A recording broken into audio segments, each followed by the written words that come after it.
flying in, and I got to see the most beautiful sunrise. It was starting to be morning, and I see their Christus, their Christ, with his arms out open. And in the evening, we went on a cruise in Bellamore, Bethlehem, and I got to see him a little bit more up close.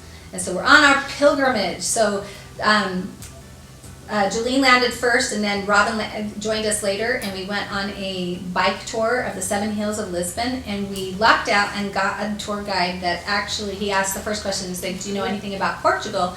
And I said, well, I know he's the first Templar nation. And he's like, you've read Fede Silva? I'm like, yeah, we're here because of the book.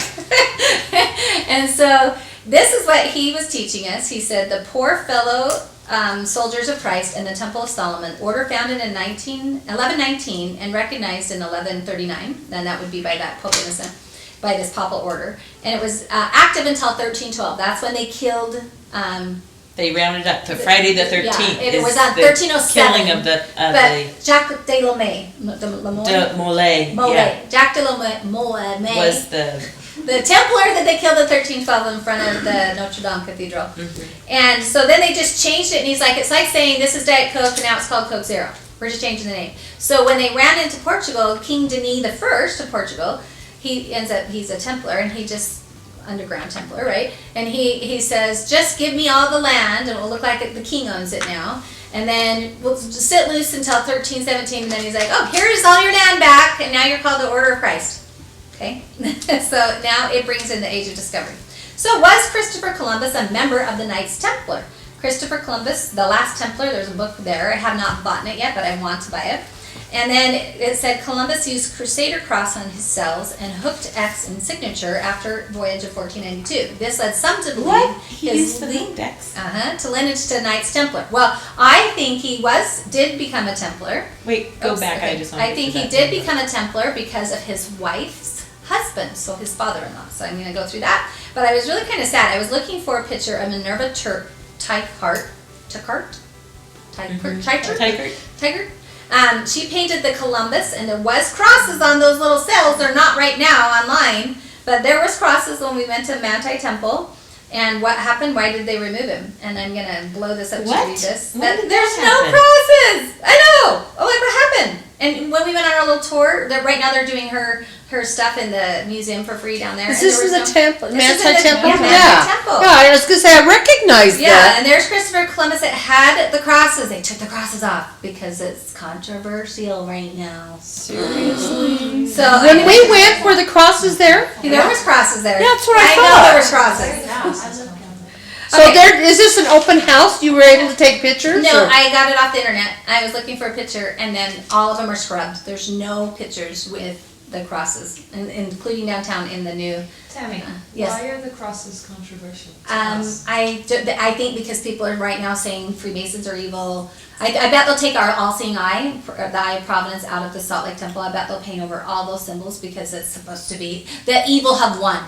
And it shouldn't be. There's always opposites in all things. 2 Nephi 2 talks about opposition in all things. Okay, this is from this book, Christopher Columbus, Man of Myth or Man of God. And I just wanted to read a little bit about how it's very similar to Tim Ballard's story of on the Mayflower, how John Howland falls off, who's related to Joseph Smith, who marries Elizabeth Tilley, which is related to Emma Smith. But when he falls off in a storm, there miraculously was a rope there. Well, here, the same thing. Christopher Columbus is on a Genoese ship, and the French are fighting. They fought all day, and by nightfall, 3 Genoese and 4 French vessels had been sunk, drowning hundreds of men.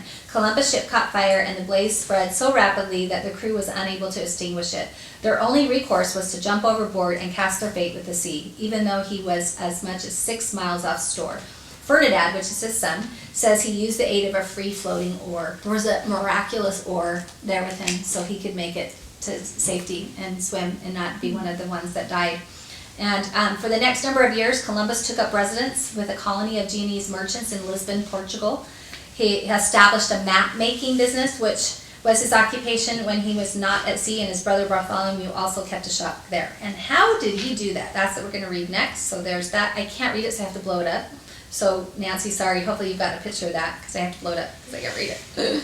Okay, so this is his description of who he was. A description of him in his adult years also gives understanding about his youth. By 1501, Columbus was described as a tall man, well-built, ruddy, of a great creative talent and a long face. His son Ferdinand added he had an aquiline nose, his eyes were light in color, his complexion was light, but kindling to a vivid red.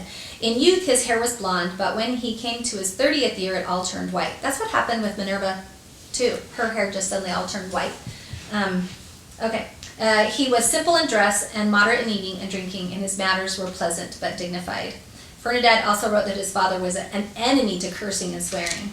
And I think right here it says he said his prayers several times daily and attended Mass wherever possible. And then I wanted to read this one. Okay. Columbus had a special spiritual experience where he was permitted to hear the voice of the Lord as well as some of the Old Testament prophets. Columbus also believed the Holy Spirit had spoken to him saying that his name would be proclaimed throughout the world. And then Spencer W. Kimball said, God inspired a little boy, Christopher Columbus, to stand on the quays of Genoa, Italy, and yearn for the sea. He was filled with the desire to sail the seas, and so when he was mature, opportunity was granted him to be brave the unknown seas and to find this land. Orson Hyde declared that in his opinion, God gave Columbus deep impressions by dreams and by visions respecting this new world. Continuing, he said, God helped him, was with him in the stormy deep, calmed the troubled elements, and guided his frail vessel to the desired haven. And he quoted, the years will come when the ocean will loose the bonds by which we have confined. And this is in Belém, and this is called the Monument of the Discoveries. That's Henry the Navigator, and down here is Henry the Navigator in the Maritime Museum. That also is not advertised at all. When you visit there, I would go to the Maritime Museum because you see all the ships and you see the history. And there's some Caravella ones. See how there's like that, and then the Amories. Yeah, the Emerald Ball. You can see the shadow of it right there.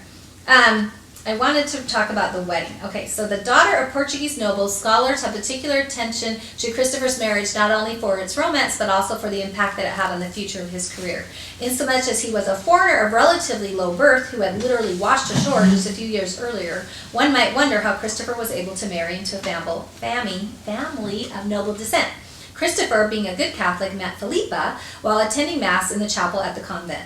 Her dad was a Templar and built that chapel, the Carmel Chapel convent. So him being a good Catholic met Philippa while attending Mass in the chapel at the convent. The only primary source description we have of their courtship is Ferdinand's.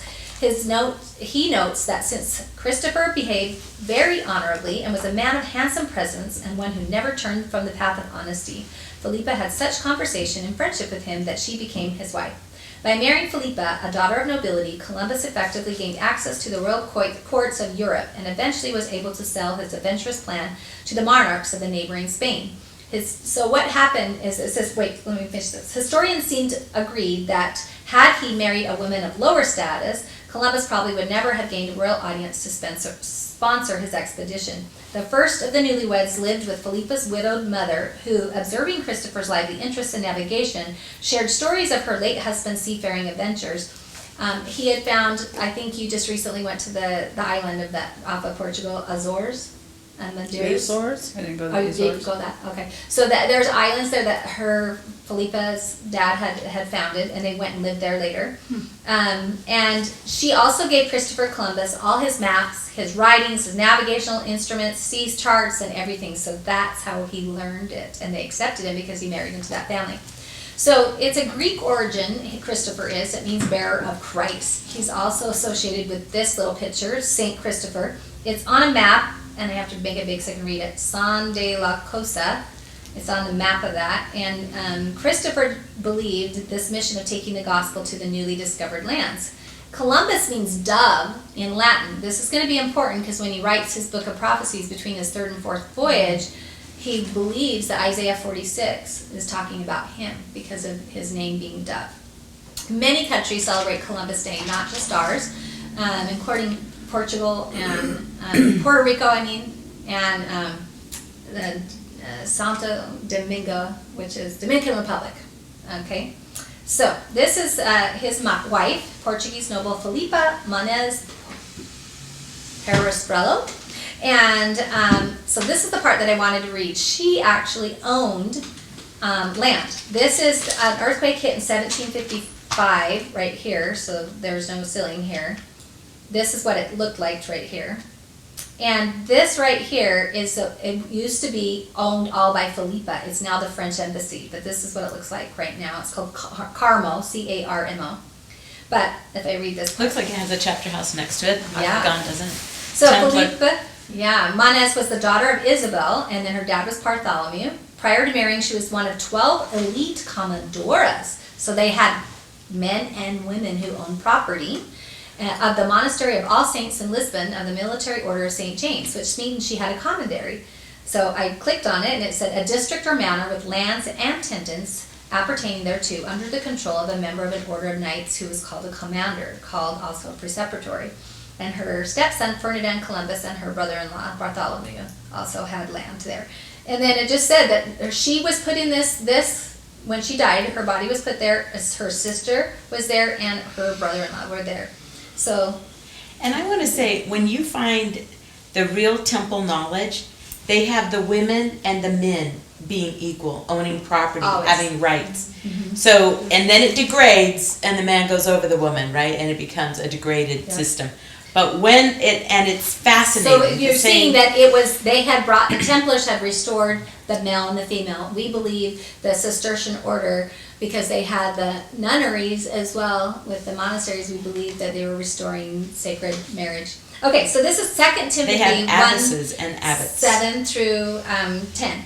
For God, this is what he wrote in his book of prophecies. This is Christopher Columbus. For God did not give us a spirit of timidity, but a spirit of power, of love, and self-discipline. So do not be ashamed to testify about our Lord, by the power of God who has saved us and called us to a holy life, not because of anything we've done, but because of his own purpose and grace. This grace was given us in Christ Jesus before the beginning of time, but it has now been revealed through the appearing of our Savior Christ Jesus, who has destroyed death and has brought life and immortality to light through the gospel.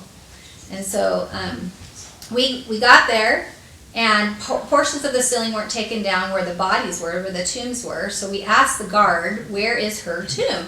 And he went like this, like he was embarrassed to tell us. And then he walked us over and he showed us the hole in the wall. And I was like, oh, they took her out. So here's the seal of Melchizedek with the square and the square, and there's the Templar seal. And the rose in the middle. And it's, it's in the rose. And it's just so sad that they, even though her dad had built the building, They removed ripped her him out. tomb? So Christopher Columbus literally waited 8 years in Portugal to try to get the opportunity and talk them to fund his trip. He didn't want to go around the coast of Africa. He was told by God, by the Spirit, to go west. And so they wouldn't fund it. And so finally, after she died, she went into Spain, and he got Isabella to at least give him a yearly salary. And for 8 more years, he was on salary. Had they not given him a salary, he probably would have went back to Portugal.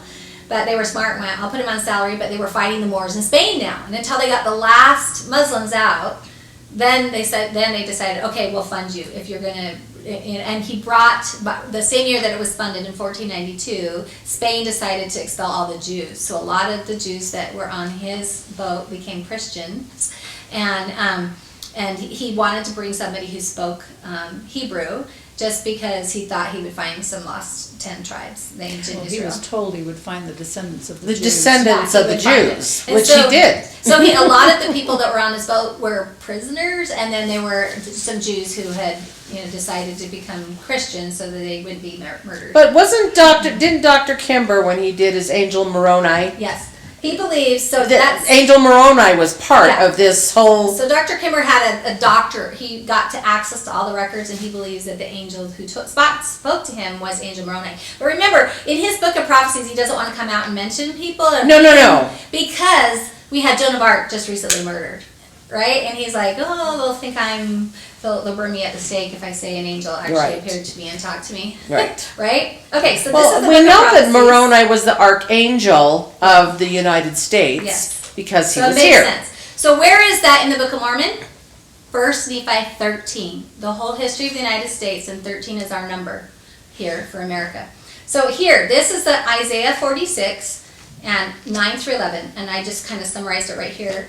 Christopher Columbus, he believed, the quote in there, "From the east I summon a bird of prey," which is the dove, Columbus means dove, "from a far-off land, a man to fulfill my purpose." So he writes in his book of prophecies that he believes he's fulfilling Isaiah 46, that he is that person to bring the gospel of Jesus Christ from a far-off land, and that he had a Is that the purpose. rooster or the bird or what is That it? is a dove, and it's just explaining it's a bird of prey. I wanted to make sure that you understood. Yeah, that- I always think of a hawk as a bird of prey. I know. I had to look it up because I was like, why did Christopher Columbus, but in his writings he said, "My name means dove, it's a bird of prey," and I'm like, does it really? Is it a bird of prey?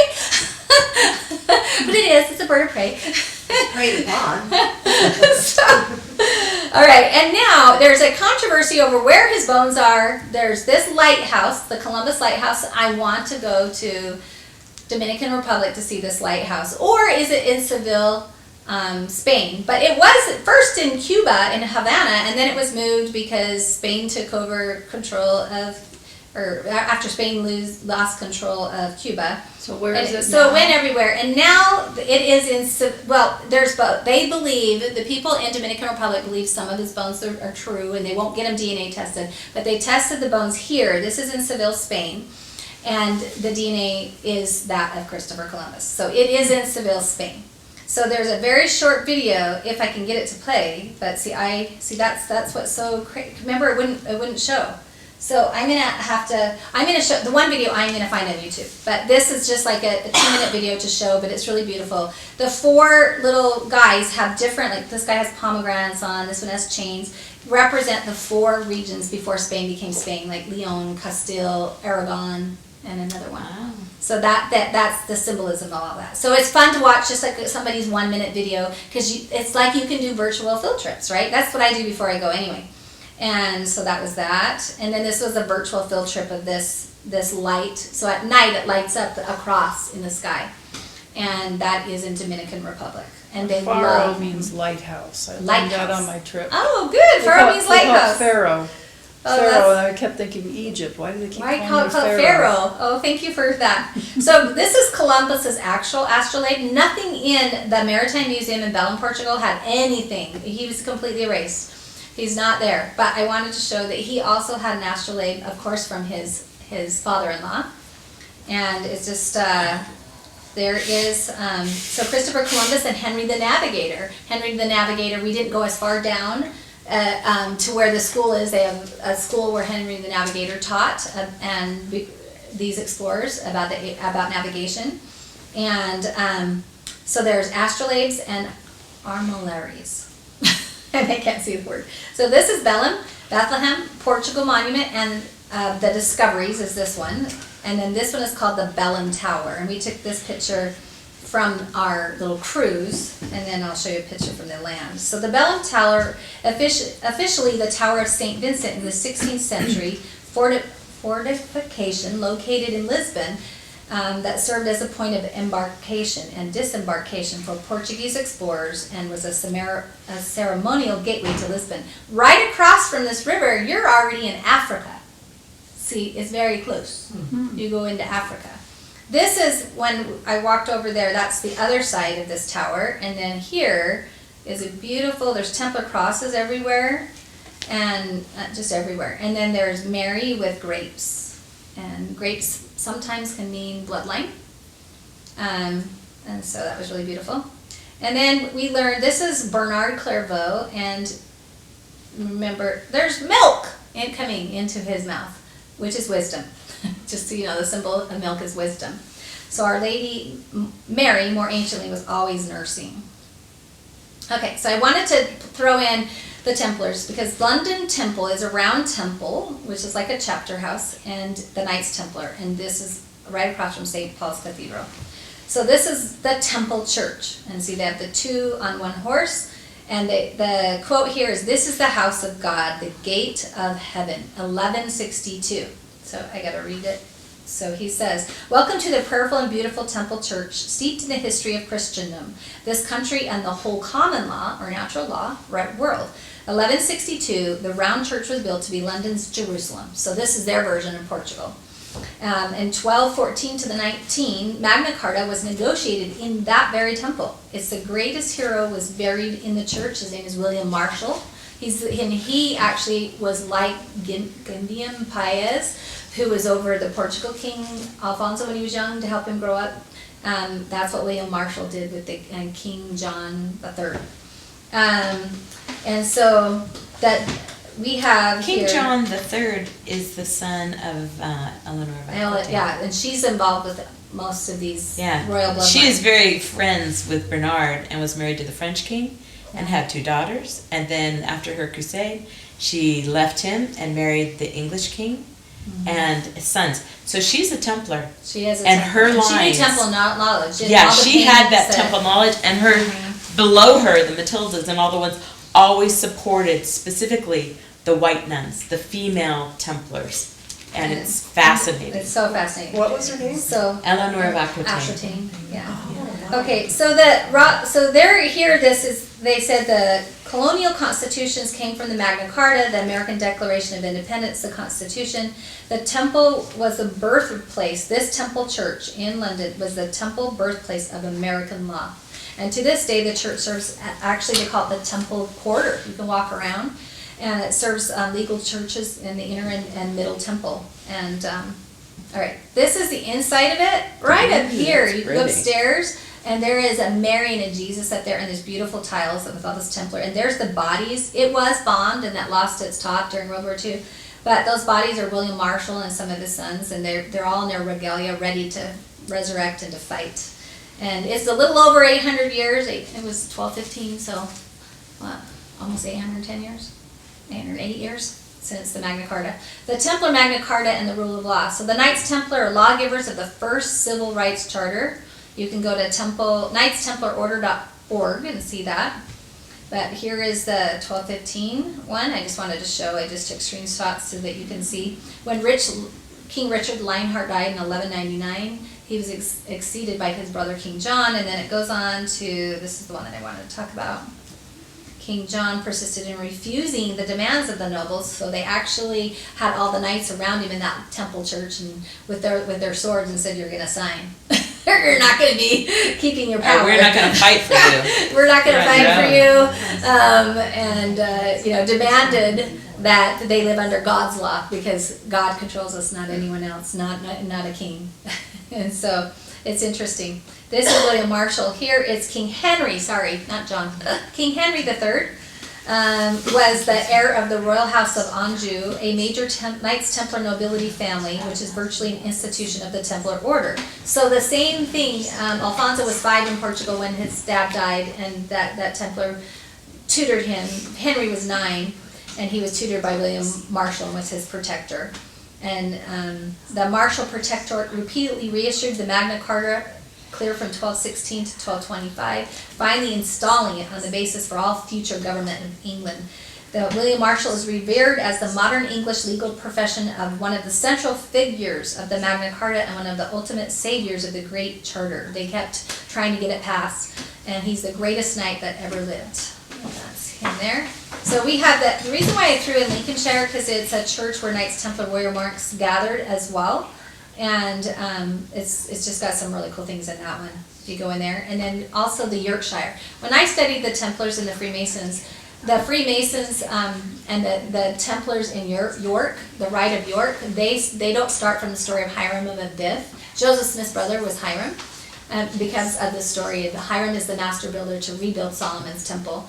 But they start from Adam and Eve. And now that we know in Tamar, they have Adam and Eve's up there, they must have done some sort of temple initiation with learning about Adam and Eve and creation. So I thought that was cool. These are all Hiram is a temple- form of Hermes, which is the messenger of the gods. Oh, Hiram Which is Enoch. Hermes, messengers of the gods. So this is one of the sites we went in Scotland. There's 5 Scotland sites. And what's interesting about that is the Essenes go out of Jerusalem. They become the Culdees.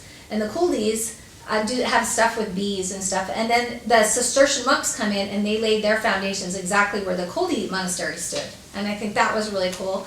And then they talk about how Hugh de Payon, he's one of the first 9 Knights actually is in the family of the Sinclair family and the Stuarts family. So the Roslin Chapel or is the Sinclair family when you go into Scotland. So there's so much to explore in Scotland if you ever get a chance to go do that. Did the Knights Templar end up in Portugal? Yes, they settled in Portugal. I think before anywhere else they set it up there. What happened to the order? This is interesting. With the extinction of the Mel Religious Order in 1834, they stopped it. No more Order of Christ, no nothing. But Queen Maria II, which is like Mary, in Spanish it's Maria, decides to keep the Order of Christ as an honorary order. Currently, the Order of Christ holds the same degree as its Grand Master, and he currently is the President of Portuguese Republic. And Hamas was trying to get him to support them, and he's like, no, I support Israel. And he was brave. I was like, thank you. You did feel, as you went to some of these sites, that there was somebody there that knew. Oh, They yeah. were like protected, Oh, yeah. or somebody was sitting.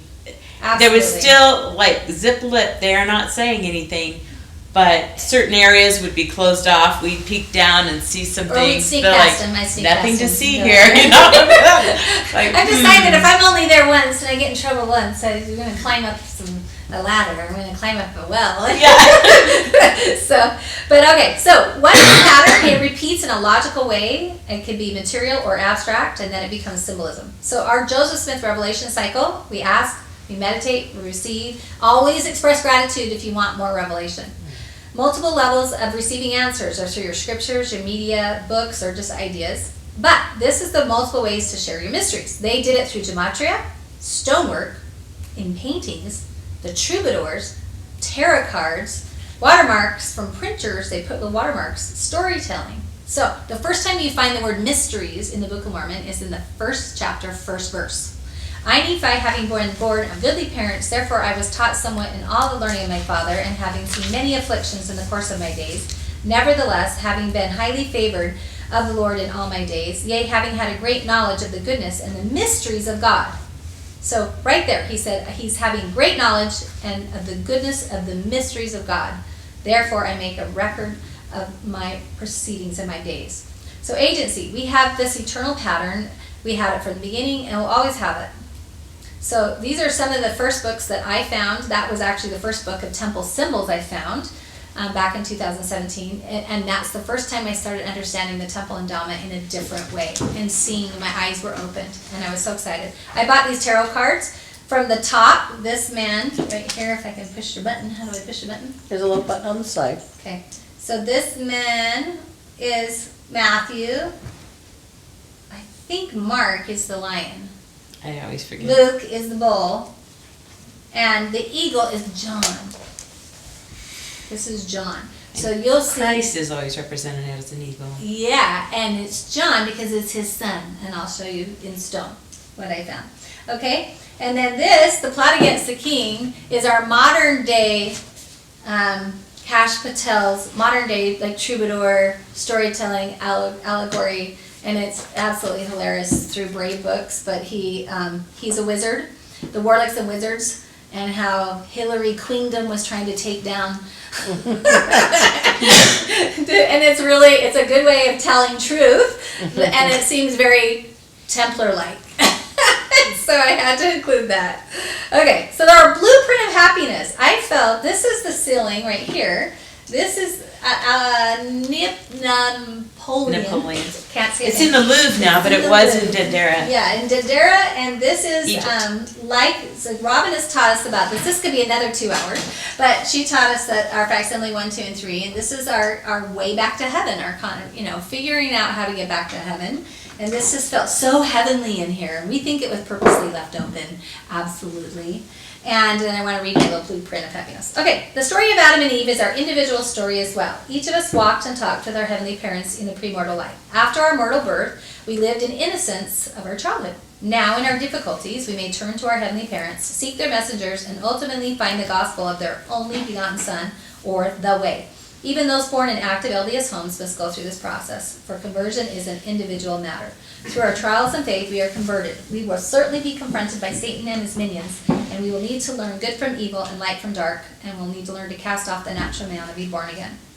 And a lot of that came from President Nelson, one of his talks. So, a mystery is a religious truth that one can know only by revelation. So again, in verse 5, verse, it says, having a great knowledge of the goodness and mysteries of God. What is Gnosticism? It is a collection of religious ideas and systems that coalesced in the 1st century AD among Jewish and early sects. These various groups emphasize personal spiritual knowledge above the proto-Orthodox teachings, traditions, and authority of religious institutions. So the Greek word gnosis, or knowledge, the adjective gnostosis, leading to knowledge or pertaining to knowledge, was first used by Plato to describe the cognitive or intellectual dimension of learning as opposed to a practical. So that kingdom of consciousness that Bernard was trying to grow, it definitely has to do with Gnosticism and with Your spiritual mysteries and spiritual. Yeah, It's revelation. It's an awakening to understand. So Plutarch in 80 AD said, because of those sacred and faithful promises given in the mysteries, we hold it firmly for an undoubted truth that our soul is incorruptible and immortal. They in brotherhoods, I don't know if they did that with Templars, but in Freemasons they called you brother. So George Washington was brother George Washington, and then here we end up using it in our church. These are the different ways through Hebrew learning, and we want the sod, the very bottom one right here. We want the sod level, the secret or mystery level of learning. We don't just want the passat, the plain, straight, the storyline. which is really what a We want basic this one. born-again Christian is reading everything. Just that. Just plain and They're not seeking simple. mysteries. And they aren't looking even at the hints, the deeper symbolic meaning. And this is the way the prophets wrote. This is the way Yeah. Christ taught through parables. So There was the simple, the Yeah. hidden. So that's why, like, they're feeding him eternal life, right? He's feeding him life. The true teaching is not an accumulation of knowledge. It is an awakening of the consciousness, like our third eye, an awakening to under and see deeper things. And they go through different stages, and will eventually be awakened to understand more and more. So that's why I was like, we're pulling little golden threads, and then we're starting to see a tapestry. And Portugal opened my eyes to this Templar tapestry of, oh, and then I did not until I picked up this at George Washington's Masonic National Temple, or Museum. And I'm like, I'm going to read about all their symbols and rituals. And I finally went, why is it Freemasons? And that's where you have to pray, right? And I'm like, oh, free is liberty. Oh, Masons are builders. Oh, they're liberty builders. And I had that book for a long time, and I never understood it. And see how we just little by little will awaken to understand things. So what is apocalypse? It's a Greek word meaning revelation. See, he's put his head through the veil. It's an unveiling or unfolding of things not previously known, of which could be known apart from the unveiling. Right now, I think we're going through an awakening, an unveiling, or an apocalypse right now. Right now. My first class I taught was on symbolism, and this is the Vesca Pisces. And again, we had the same, Jesus is born from a woman, so he's not a man.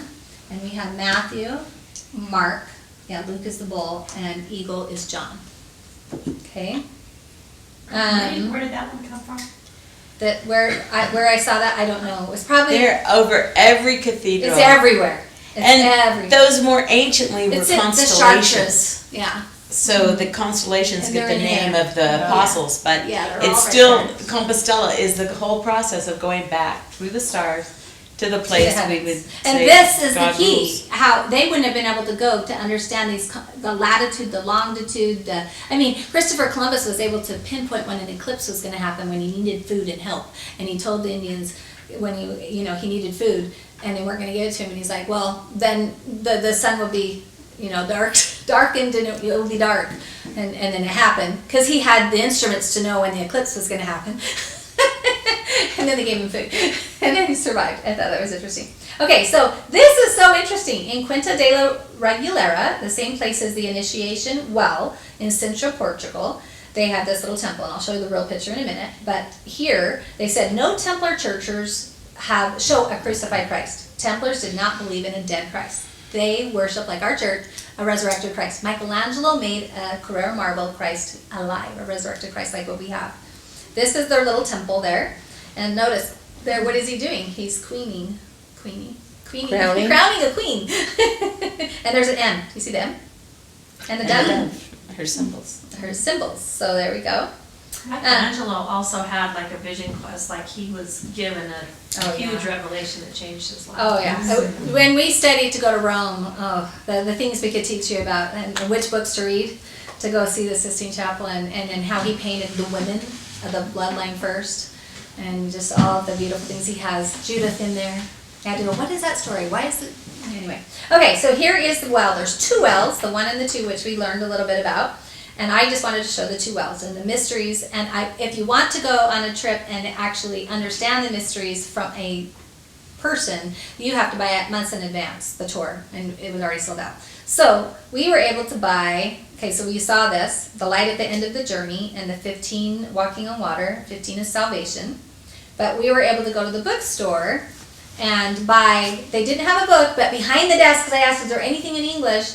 They had this plastic thing with all these little flyers about everything in Quinta de la Regulera. And I was like, oh, wow. And you could go home and study hours to understand the mysteries. And we don't have time, but it's just really beautiful. Just know that the fourth level, which I believe in Gematria fourth is That's the a great earth. picture. I don't think I have one with the little shell. The little baby shell. Do you see the baby? There's the baby. There, and those are And the the guardians. And those are the guardians. And we're going to talk about guardians. The guardians is really important. Robin found guardians our last day in Lisbon, and I'm going to show you that statue.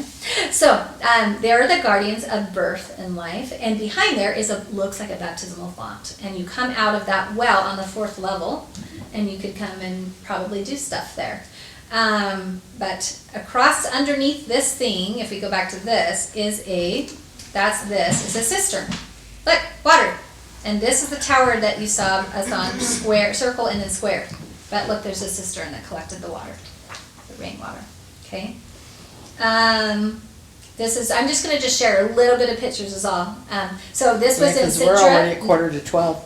Oh, are we? Okay. Okay. So this is I think we're close to the end. This is just going through the pictures. So this is the beautiful tile in the Palace of Sintra, the National Palace. This is my favorite statue that was in Lisbon Cathedral. Look at this. It doesn't even look like stone. Look at the little mummy. I was like, oh, squishy cheekies. Oh my gosh, I could have just stared at that statue And the the whole braids of day. the priestess. The priestess with the braids. I just was like, that was my most favorite thing. So I just chose like a few of my favorite things. So then Robin had explained about this with her king. This is the king and the queen. And he would not have a kingdom without the queendom. And so she's got her queen. On the top of that, it actually ascended, went to the right. This to me is a testimony of the family proclamation because she is studying and she's the nurturer of the children, not only in her womb, but she teaches them. And she's got the Scylla Melchizedek, the square and the square, righteousness. She's the queen of righteousness. And then he is the 3 Ps. He's got his hands ready to take up that sword because he is going to protect. He's a guardian. Right? He's the guardian. Protect. The 3 Ps in the family proclamation are provide, preside, and protect. Right? And this is the one that Robin's like, come look at the guardians. And it reminded me of Rapunzel. So 2 little guardians right there behind this little statue of this woman. And it was so cool. It was really sacred to see guardians. And I'm going to tell you why that was our Almoral castle. It was really cool to see. It was one of the oldest castles. It was first Roman and then Visigoth. And inside there we learned that rose meant holy wisdom, that life meant whoever enters the initiatory order starts a new way of being or entering a new life. This is at that Porto train station. What I loved about this is that it's got 2,000 azules tiles. That means in Arabic means polished tones. It actually helped with the humidity. And King Zhao I, or John in English, and Queen Philippa, she's from England, from Lancaster. This marriage secured a really important treaty that's still intact today called the Treaty of Windsor. There's their hands. See, they're holding right hands. And that's at the Batala Monastery. But I loved, if you go in really big, there she is, Queen Philippa and King Zhao coming in Side by side on horseback. Yes, and I thought that was so cool. Side by side on horseback. Did you see that? Where is it? No, that's another picture. I tried to blow it up so you can see him. You see that? So cool. We went on another bike ride there. This is the back of the King Alfonso Henrique's. Okay, this is. Look at how at night it shadowed it up like a little castle under it. I just thought it was so cool. I was like, those are like my favorite pictures in the black and white. And okay, and then here is just a couple of the pictures. This is where they blessed, they went in through a door and that's where they took the oil or the water and blessed them. And then they rode their horse around that circle. And then they went out another door. I do have a little video of that, which door they went in and which door they went out. And those are the stairs. Right here, where's where the horses went up. They went through a door there. It was closed and we couldn't go through that way. And there's our Adam and Eve's. The covenant of Christ and Tamar, where a replica of the Holy Sepulchre in Jerusalem was created to bless the knights and their horses for a crusade. Adam and Eve on all 8 pillars wearing their coats of skin when they were cast out of the Garden of Eden.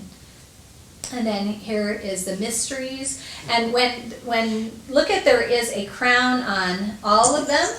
Crown, crown, crown, crown. We know this is Mary Magdalene because of her jar. If there's skulls, it means immortality and mortality. And when you cross your arms, it means that he's one of them, one of the beloved, one of his family members. So you're going to see the crossed arms. So this was there, and we wouldn't have known. This was the oldest thing in that covenant of Christ, that Holy Sepulchre. And it said, there was in the little book, it said 5, and we've been seeing 5s and 6s. So there's, when we go to Manti, our fig tree, and on our aprons we have 5 pointed on our fig trees. So 5 means covenant and grace. Here, this is the tree of life. So if you blow it up, this is their tree of life. And they have 5, and supposedly there's supposed to be 6 ones somewhere. It's said in the writing. I don't know where the 6 ones were, but somewhere. And so they said 5, it said right here, is a code of numbers, represents the material world. That's where you're going to make your covenant, and you need grace. And then 6 is the material world with the spiritual world, which makes sense to me, because Christ is the Son of Man. And then when he's resurrected, he becomes a higher being, right? And at the Rosalind Temple, we were always wondering, why did they do a 5-petal window and a 6-petal window? You see it everywhere. Yeah, and there's a Pope Victus VI who does things in Rome. So that 5 and 6 is this connection between heaven and earth. Yeah. So there's a labyrinth in the Chartres Cathedral that on the floor in the center, it's the number of stones as a person is pregnant, and then you get, there's 6 around it because there's 6. Where the 6 is man, and then you get in the center, and it has these nails in the stone, and it looks like a 6 dice, a 5 dice, and then like a 4 in there. And I was looking at the math. 6 over 5 to the 4th power is the 4th dimension, and it has to do with creation and sacred geometry.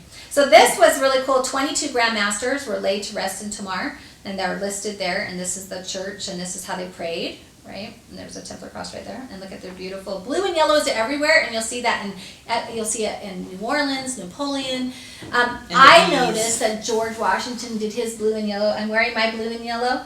Blue is a magical priesthood color. It's a magic. You can look at the sky or the water, but you can't hold the blue. So it's supernatural. It's priesthood. Yellow is Well, that's God. what the heavens used to be painted. Yep. The Sistine Chapel was blue with the yellow stars. So blue and yellow are sacred colors. Okay. So in there, look at the nursing mama. See, she's nursing him. See, he's forward and she's nursing him. And then this is Mary Magdalene, and under her hands is a key lock silhouette. The Church of Santa Maria de Olival, which is Olives, Temple Order of Christ. That's what it looks like. And then in the book, they show there's a little key lock. And you wouldn't have known that if you didn't have the book. And then you walk outside this church and you see this tower, the Magdalene's High Tower, and there's a key lock. And you have 2 separate people, kind of like our 3 degrees of glory. We walk in and we're separate when we go into our endowment, and then our last thing that we can do is be sealed in the temple, and we become 2 together at 1. So I think that's pretty cool. Robin taught us about this. We had a candlelight dinner there, and she taught us the mystery of this tapestry that's so beautiful. You can go back and rewatch her video because it was so amazing.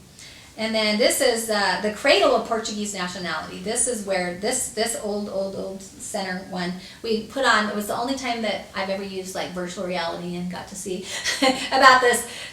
In the castle in the center, we put it. Yeah, and that's the castle. And it's in called Guimares, and it was really cool to see. This is where the cradle of Portuguese happened. If he had lost the battle, Alfonso, it would have become Spain because his mom was trying to take him And out. it's very close to that Bom Jesus. Very And where close. she's standing Right is, I told you there was one other church that was up very high. Yeah. And that was a very, very tippy top one. And that's where that Jesus in the Garden of Gethsemane was. This is what it looks like, the thing that she was. So one day, we didn't go from the very bottom, we went up to here, but it goes down to the street. Yeah. And you actually, there's these things all along the street and goes up. And then that other cathedral is over on the mountain over here. But, I mean, it was really cool. This is Queenborough, and there's the, so I wanted to show the coats, right? And there, I always am taking our little, because we're on our, we're walking. And then we were near where the actual, his dad, Alfonso's dad, his body was laid here in this original town in Queenborough. Queenborough is so close, like 20 minutes to this one, Gumiers. And then... Guimarães. Huh? It's Guimarães. Guimarães. See me? I kept saying, I'm like, Coimbra, because I thought it was Coin, and they're like, it's Coimbra. I'm like, yeah, so we don't know how to speak Portuguese. And our Oh, but I friends, must the say, Guimarães, they say Guimarães. Guimarães. I They're kept from that hearing, town. yeah, I kept hearing arigato, arigato. And I served in Japan. Arigato is thank you in Japanese, and in Portuguese, obrigado. And I'm like, what?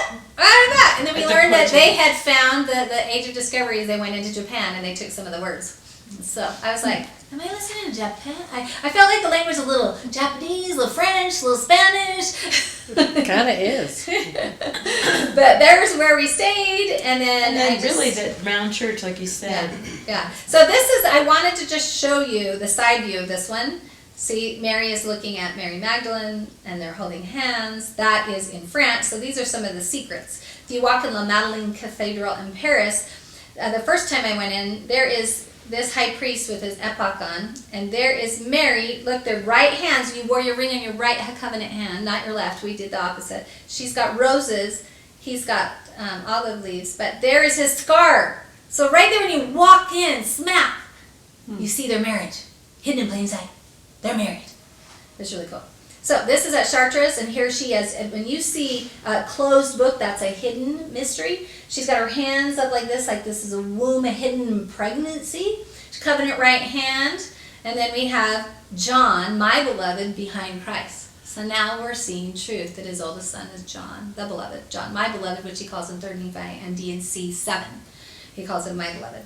Okay, then here I found this in St. Baum's Nunnery. And there is John. He's got his arms crossed. He's one of the family, and there's baby Jesus. See the age difference there? So she must have probably had miscarriages there. And then here she is with baby Sarah. Okay, there are 3 kids. In France, I see there's Mary and Martha and Lazarus. They're all related with Jesus because he marries. And look at this young John there. Doesn't he look like he's their kid? Because he's young, right? John is young, okay? And then we have the Martha and Mary and Jesus here. Then same with, this is in Portugal this time. So if you look over here, there's the yellow. This is the alabaster jar. So there's Mary and Mary, the mother, and then a yellow on him too. So he's holding too. That's John, the son. Same thing right here. You see the same thing. So it's over and over again teaching the mystery, the truth that John is their son. In Portugal, she's a high tower woman on this side, and here he actually has a Grail bowl, and he's got a book. John does. So he's a bloodline, a royal bloodline, and he's got what? The book of Revelations, the title says that he should record Jesus' visions. He was given that responsibility. I believe Joan of Arc is that bloodline. Look at this. John, how sad, knowing that his dad is going to die. He knew, he understood. And then again, John with his crossed arms. Okay? This is my favorite in St. Baum. This is little Sarah peeking out. She's got roses in her hands here. And here she is, the mystery. And there's little baby Sarah peeking out. And this is on the top where that cave is on this mountain. And there she is, sad. This is her bones, her head. This is the Templar, and he is, like she says, you felt like somebody's there. He literally, the moment I walked in, I was one of the first people that walked in. He come over and tried to talk to me. I don't speak French, so I couldn't, and one of our guys was a French speaker, and our tour guide, and then he took us right in, explained the whole thing, and he just is there to guard her bones, that they will not be disseminated. And this is her alabaster coffin. And they actually put a beautiful face on her when they take her out. They do have her hair, it is reddish. They have locks of her hair too. That's Sarah, their daughter? No, that is Mary Magdalene. That's Mary Magdalene. Mm-hmm. Okay. Mm-hmm. And then, so Genesis 1:1, I've done this before, where Yeshua is 37, and 73 is means anointed. and also wisdom. And so what I wanted to propose is what I believe, that Jesus is 37, anointed or Christ is 73, and who anointed him? Without Mary, his wife, Jesus wouldn't be anointed as King of Kings. She anointed his head, and she wouldn't have, he, had to be anointed for his burial and his resurrection. And this is them. I think this is in Scotland, the stained glasses. And actually in Mark 14, Jesus says, wherever this gospel shall be preached throughout the whole world, this also that she hath done shall be spoken for a memorial of her. So we have to remember that she did do that. And this is the last 6 days of Jesus' life he spent in Bethany with the sacred family, with his sacred family. And then here in JST, he says, Mary, his sister, who anointed the Lord with ointment and wiped his feet with her hair, lived with her sister Martha, in whose house her brother Lazarus was sick. Martha came out first, saw the Savior. She went back in. No Jews were guarding her house. No Jews followed her. But Mary, it said she was in secret. Martha went to her and said, hey, come out. And then all the Jews followed Mary when she met Jesus, and then he resurrected Lazarus. So that is such a good one, because people, we find in the older literature that Mary Magdalene is the sister. I mean, it's everywhere. But as you come closer and closer, it's further apart. And it's as if they aren't related or anything. They're just, it's so confusing. Yeah. And again, it's just you want to confuse. We can't confuse that at all. And that's why JST is Joseph Smith. He's testifying that they're family. So our body is at a template. And we are a temple, and this is the video that I did want to show, which we can a little bit later, and it's not very long if anybody wants to watch it. But this is Leviticus 25:10. Proclaim liberty throughout all the land and to the inhabitants thereof.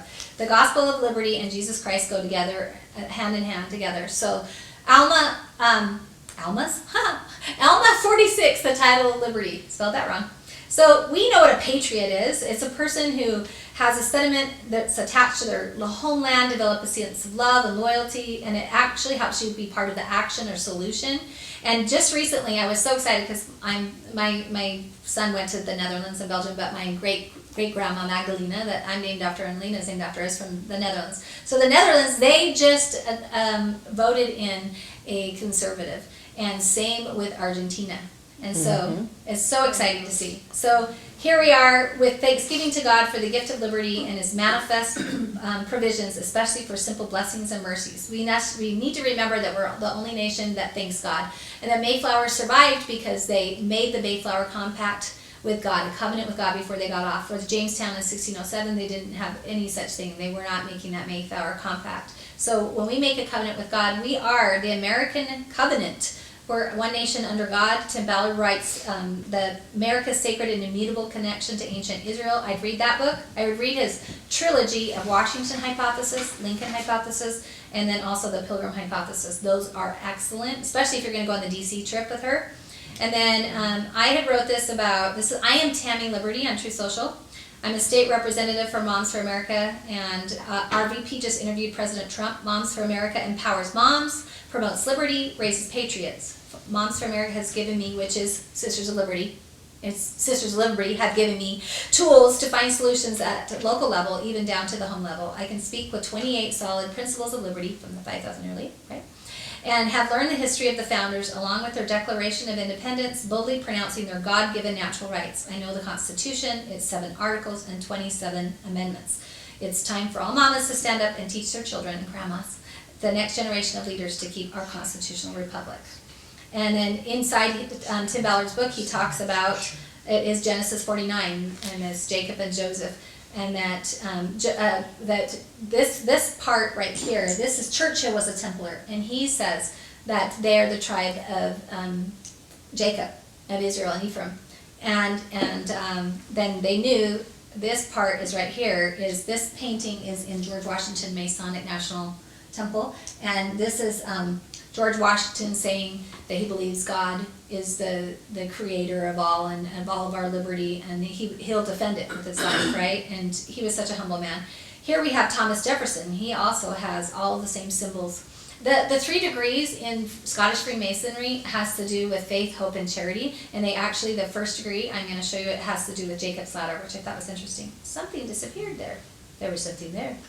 I didn't know what it was, but it disappeared. But that is where this was, at this, oops, Am I changing things? And that's his statue there. In Alexandria. In Alexandria, Virginia. And if you go on that trip, you can see it. So who are the Freemasons? Why is free in their name? Why a Mason? That's what I was praying about. Templars did not disappear, but were merely pushed underground and continue to operate to this day as a clandestine force to protect liberty and to serve others. Free is liberty, Mason is builder. Okay, and then this is just a little bit about Freemasonry if you want to read it, but this is where they say the first degree is about Jacob's ladder, and they are all about service and understanding virtues of faith, hope, and charity. And so that's what the original. And I'm gonna send this out to everybody, Yes. so, yeah. So this was in a box. This is where he.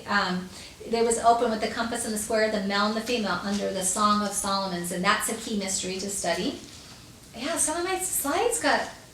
What happened? What was the rooster? I've been waiting for The that. rooster is coming, but it's my slides are like, what happened? Somebody got in it because I sent Wait, it maybe out. it just hasn't loaded. No. Oh my gosh, they're not here.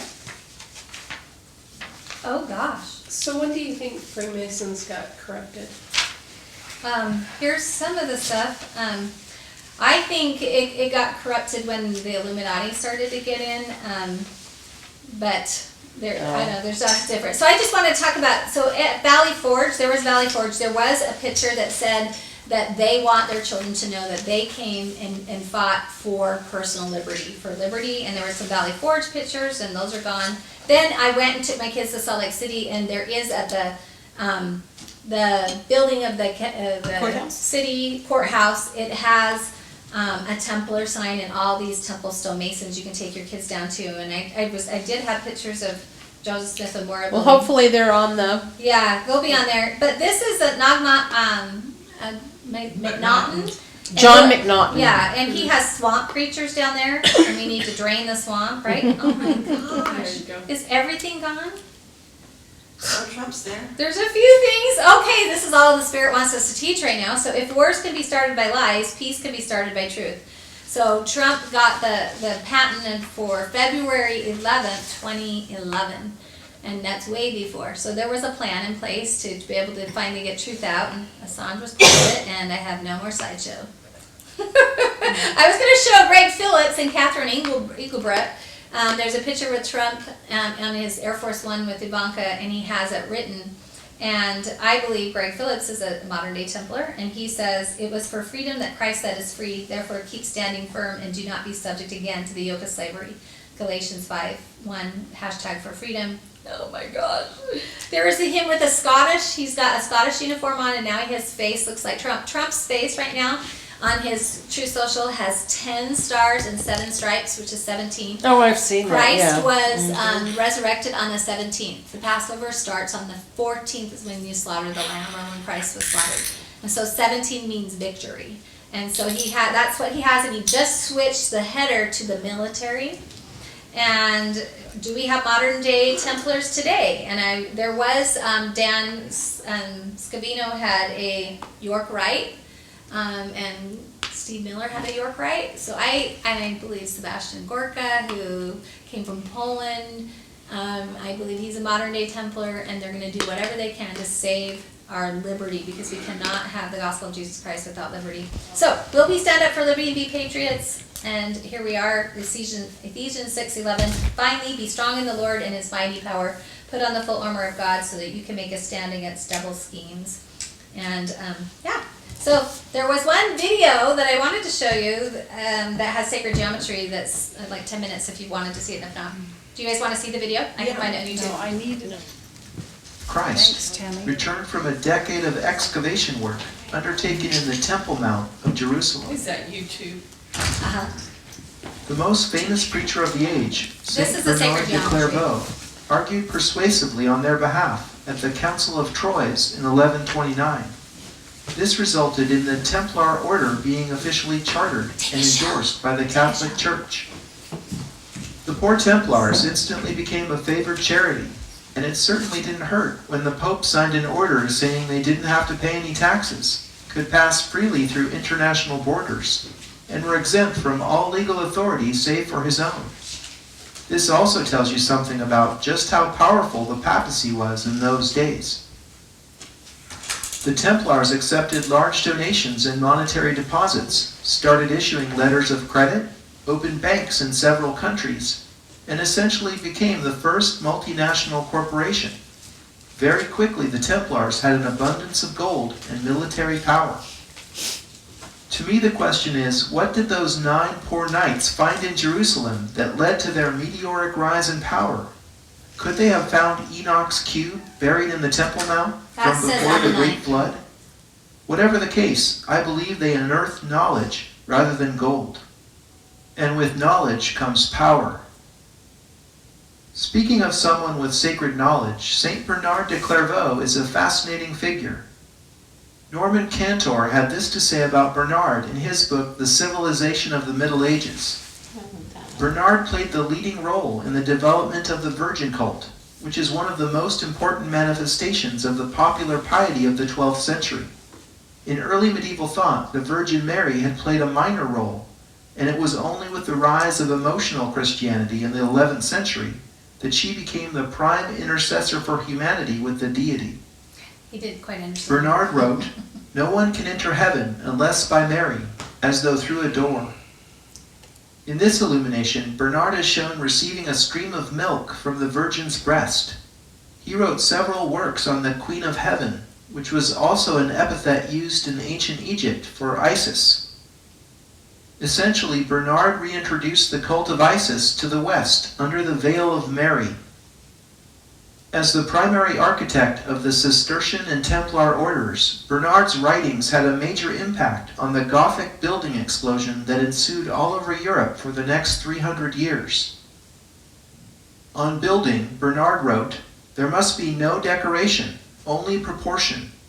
As you've seen, proportion is what sacred geometry is all about." Although the current Cathedral of Our Lady of Chartres was begun a few decades after St. Bernard's death, Chartres had long before been a pilgrimage center dedicated to the Virgin.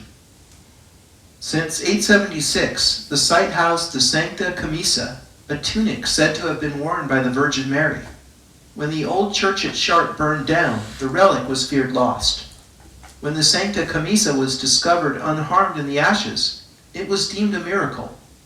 The dramatic recovery of the relic catalyzed medieval Europe's interest in the building project, and Chartres ended up becoming the first cathedral dedicated to Notre Dame, and one of the finest examples of Gothic architecture in the world. More than a place of religious worship, Chartres was also a cathedral school in the medieval period. In this school, Platonic and Pythagorean thought passed through a Christian filter and resurfaced in the West after a 1,000-year hiatus. Chartres remembers Pythagoras in this sculpture in the right bay of the royal portal tympanum. The 7 liberal arts comprise the curriculum taught in the school of Chartres. Same with Freemasons. The 7 arts They're were split learning this. into 2 groups, the Freemasons trivium learn and this. quadrivium. Huh? Trivium Freemasons is where learn we this. get the word trivial, because grammar, rhetoric, and logic were considered basic but necessary skills to master before studying the more challenging quadrivium It's a subjects, great which intro. included number theory, music, geometry, and astronomy. It's better than me saying it. Each one of the subjects in the quadrivium serves as a key to the ancient mysteries. The 7 medieval liberal arts were a bit different compared to a liberal arts degree today. These subjects were taught only to the elite. The so-called servile arts were taught to tradespeople employed by the elite. The goal of the servile arts was not to cultivate critical thinking, but to develop specific skills required by farmers, blacksmiths, carpenters, stonemasons, and so on. That's This art liberal education. servile division mirrors Exactly. the internal division between speculative masons, more commonly known as Freemasons, and the operative stonemasons who actually built the cathedral.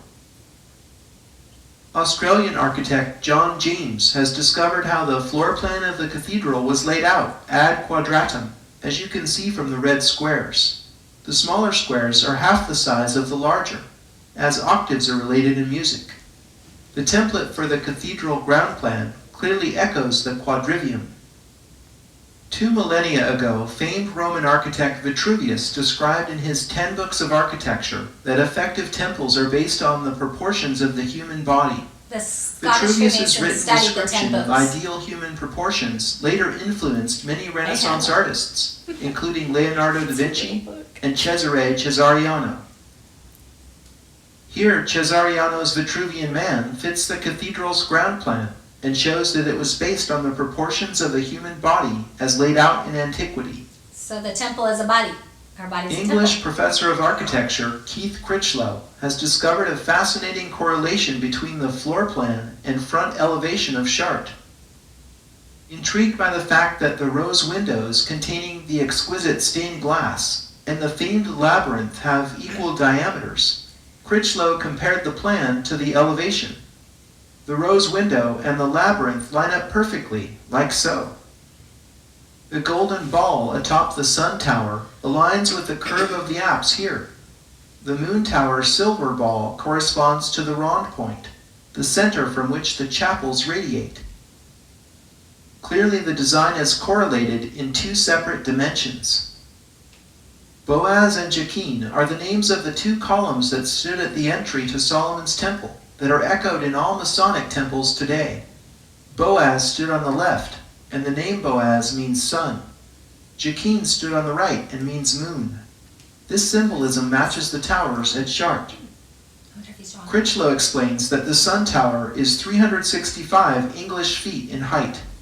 The moon tower is slightly shorter, some 28 feet less.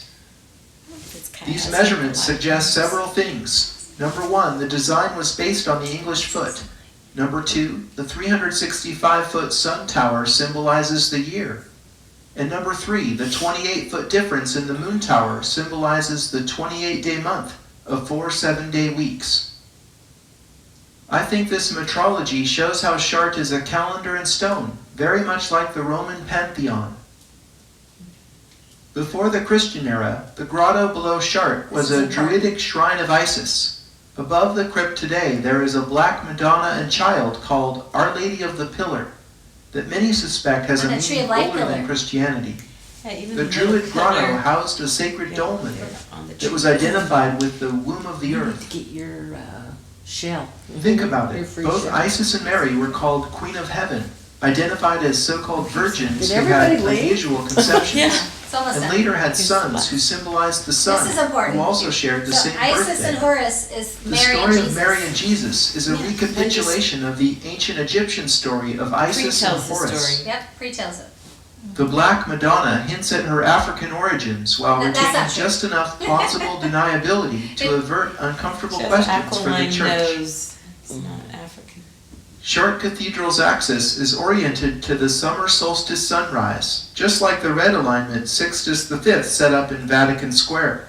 There's our six. The labyrinth is not a maze because there is only one path to follow, like the life we live from birth to death. And as many The stones as you are labyrinth's pregnant. 11 concentric rings match the Ptolemaic cosmology, or spiritual dimension of the cosmos. Walking the labyrinth is therefore like taking the journey of If the you go, soul. you can only do it on Fridays. Walk the labyrinth. There are 112 cogs on the outside of the labyrinth, a fact which has puzzled scholars.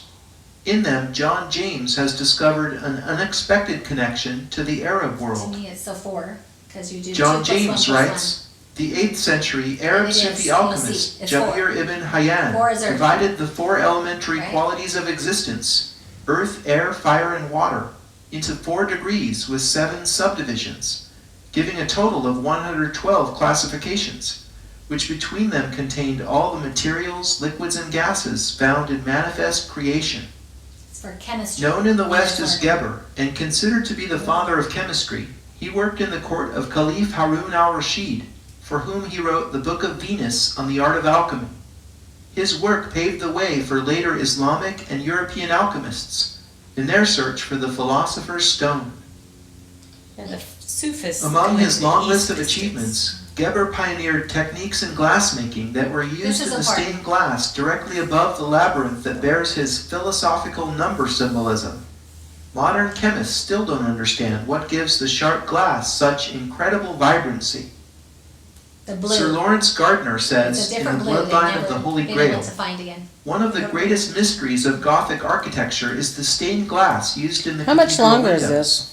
The 1 first minute. appeared in Okay. the early 12th century, It's but disappeared just as that's suddenly 1 minute. 100 years later. Nothing like it has been seen before, and nothing like it has been seen since. Not only is the luminosity of Gothic glass greater than any other, but its light enhancement qualities are far more effective. Unlike the stained glass of other architectural schools, its interior effect is the same, whether the light outside is bright or dim. Even in twilight, this glass retains brilliance way beyond that of any other. Richlow says in the Chartres Cathedral, a Sacred Geometry DVD, that he was approached by a Hindu gentleman who explained the meaning of the number symbolism on the western facade. In Hinduism, chakras are traditionally symbolized by lotus flowers with specific numbers of petals. Amazingly, specific details on the facade match this symbolism. Isn't that The crazy? facade is a reminder that the cathedral houses the body of the church, or more importantly perhaps, Chartres is saying the body is a temple. That's it. When you take a cube and unravel it, it makes a cross. Yeah, that's right. Three-dimensional. Isn't that cool? Really? Oh, Anyway. yeah. So that's the I've Secrets seen in that Plain talk. Sight YouTube, and they have 3.5. Oh, hello, President Nelson. Think celestial. That's a good one. But if that's 3.5 hour videos I found when we went to France, and I was like, Wow. oh, deeper knowledge. So as you start pulling threads, you get deeper knowledge. All right. Thank you, Tammy. Great.